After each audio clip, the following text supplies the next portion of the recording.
gülüzüm cemalın bilmeyle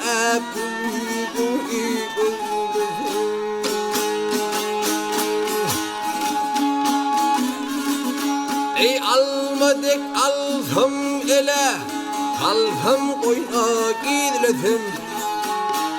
ağzım bir karardır ey bir karar ettim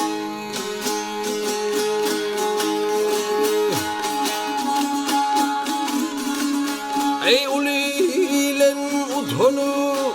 adım tutabilmezmin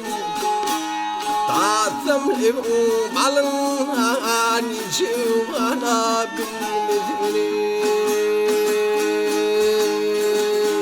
ay o salını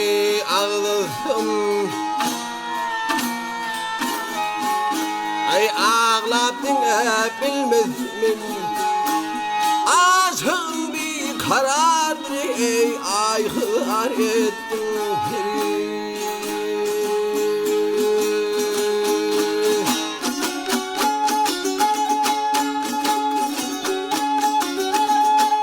hepsinin vasfın söylesime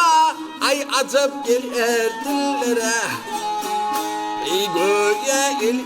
çekilmiş nedince bile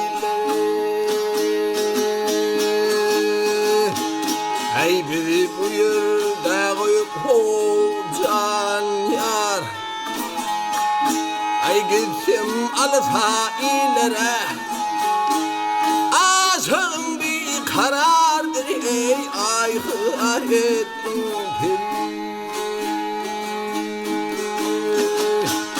ay ben vayrım ay yar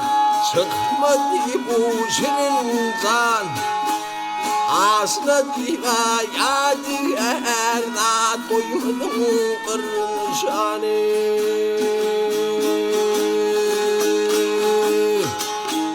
ey inne seni görmeni ey ölsem arman tüverriyar asım bir karar ey bir karar ettim ha